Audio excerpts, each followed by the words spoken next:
Have you been told you need to stop doing what you love, whether it's exercise, running, or a sport? Well, here at Dynamic, we don't like that answer.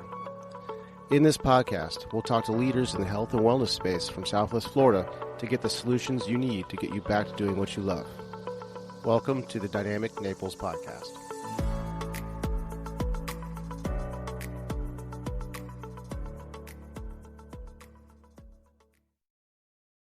What's going on, Naples? Dr. Chris here, episode number 2 in the nutrition series.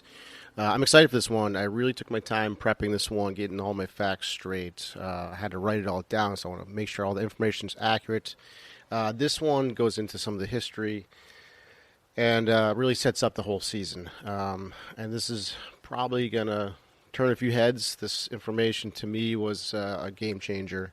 And this really, when I was talking about episode 1, how a lot of the advice we're given is probably backwards, this really starts to dive into it. Okay, so this one's called President Eisenhower, the Diet Heart Hypothesis, and the Perfect Storm. So the Diet Heart Hypothesis is where I think nutrition advice really went off the rails. So this was proposed by a physiologist. His name was Ancel Keys. But before we get into that, we have to understand a few other things first. So in 1955, President Eisenhower had a heart attack that left him in recovery for about 6 weeks. Before that, heart attack was nowhere near as common as it is today. So this was kind of a huge deal, and quite frankly, it terrified the public. So Ancel Keys comes into the scene. So he was a physiologist and researcher. He actually started his career researching fish, and I think even eels, something to do with fish gills and eels. That's where he kind of dug his teeth in. But he noticed a trend. He noticed that middle-aged businessmen had higher rates of heart attack. So he theorized that saturated fats were to blame, and it was the, quote-unquote, clogging the arteries. So with the fear of heart attacks kind of ripping through the nation, it gave Ancel Keys the space to put forth his diet heart hypothesis. This is the one that cholesterol clogs the arteries. So the year was 1955. Eisenhower just had a heart attack. He comes up with this theory and the diet heart hypothesis, that is, and then he proposed this theory to the World Health Organization. And eventually the American Heart Association went on to adopt this theory and has basically been dogma since then. So then Keys went on to do some research, and he basically went out to prove his theory true. So I don't really want to get into all the details of his research. It's a really long story. It's really interesting. You can definitely research all this stuff. But I'll just say that there were a lot of problems with his research and definitely some bias. He was apparently a very intelligent man, but very stubborn, and just was set out to prove himself right. So he did conduct the famous 7-country study, and this is like a hot debate on the internet, how cherry-picked or not it might be, but the main problem is that it is observational research. So if you've heard of epidemiologic studies, that is the same thing as observational research, pretty poor quality research. So what that looks for is correlation. So I'm sure you've heard that correlation is not causation. I mean, you can find correlation that has no relationship with other variables. So this is one of my favorite things to say. If correlation was causation, you could say that lung cancer causes smoking rather than the other way around. So I just want to read some kind of hilarious correlations I found on the internet. So, for example, did you know that the number of people who drown by falling into a pool correlates with the number of films Nicolas Cage has appeared in? How about this one? Per capita cheese consumption also correlates with the number of people who died by becoming tangled in their bed sheets. I don't know why they studied death so much. The divorce rate in Maine correlates to the per capita consumption of margarine. The age of Miss America correlates with murders by steam, hot vapors, and hot objects. All right, the list goes on and on. They're kind of fun to read through, but obviously they make no sense, right? So these are just great examples of how correlation is not causation. So as you can see, just because you pick up on a signal doesn't mean much. There's something called healthy user bias. This is really important. So this basically damaged any validity of any kind of observational research. So there's lots of examples of this. But one example is that someone that actually makes conscious decisions about their diet are going to tend to be more likely to choose healthier lifestyle habits and exercise and do things like that. So someone who is a vegetarian is more likely to exercise than someone that chooses just the standard American diet. And also, basically the converse is true, sort of the unhealthy user bias. So an example would be someone that chooses a diet high in red meat may be more likely to care a little bit less about their health and may choose a more extravagant lifestyle. Maybe drinks more alcohol and maybe smokes and exercises less. Again, these are generalizations, obviously not rules, but this basically puts a huge problem towards researching nutrition.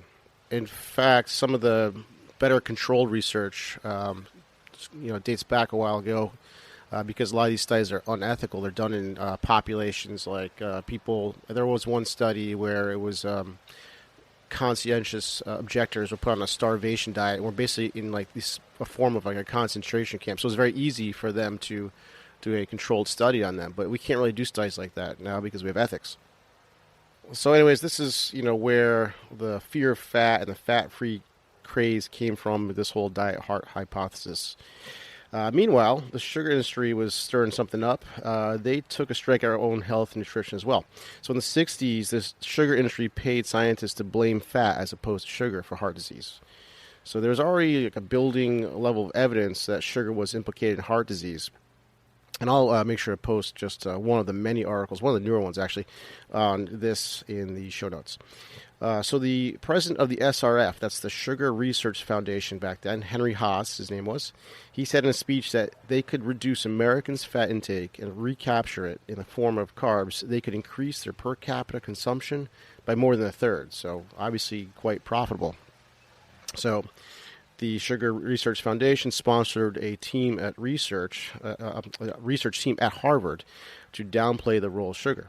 And it worked, basically. So in 1967, the Harvard researchers received $50K, so that was a lot of money back then, to publish their paper that suggested there were major problems with the studies that implicated sugar, and then they recommended cutting fat out of the diet to prevent heart disease.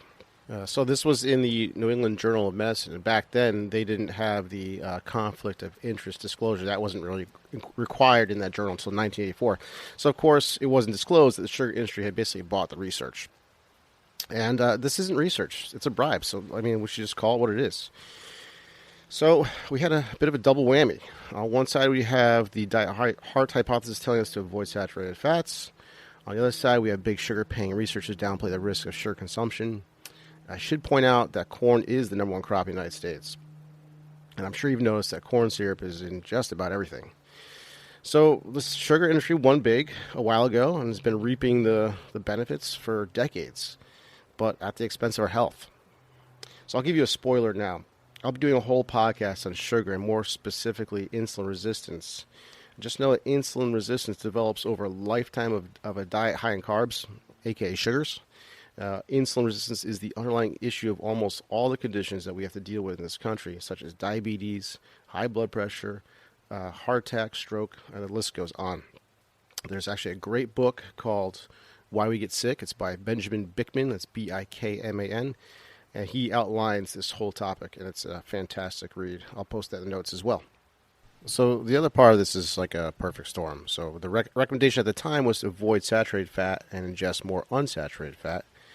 So that comes in the form of vegetable oils or seed oils. So that's like canola oil, corn oil, safflower oil, soybean oil, grapeseed oil. There's like 8 of them that are kind of in everything.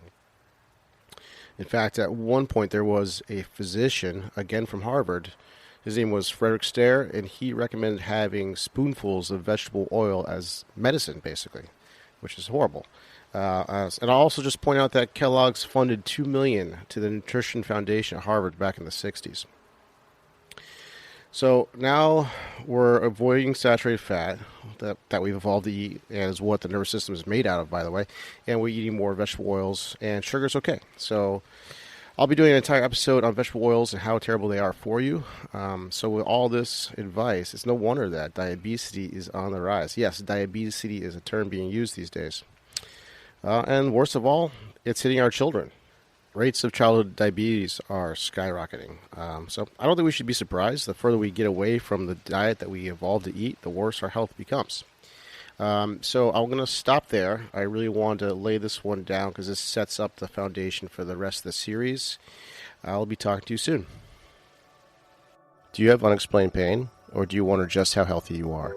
When was the last time you had your blood tested? Blood chemistry analysis is a great way to stay ahead of any health conditions, and now you can have control of your health with Let's Get Checked. Let's Get Checked is an incredible company that sends blood tests to your home. You can choose from over 30 different tests, whether that's liver function, testosterone, micronutrient, cholesterol, or C-reactive protein, which is a marker for inflammation.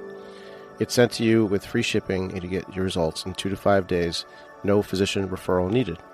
Use the code DPT30 for 30% off. Go to letsgetchecked.com and use the code DPT30. Did you know that you can get started with physical therapy without a physician's referral? Physical therapists don't just solve pain, we get down to the root cause and keep it from coming back.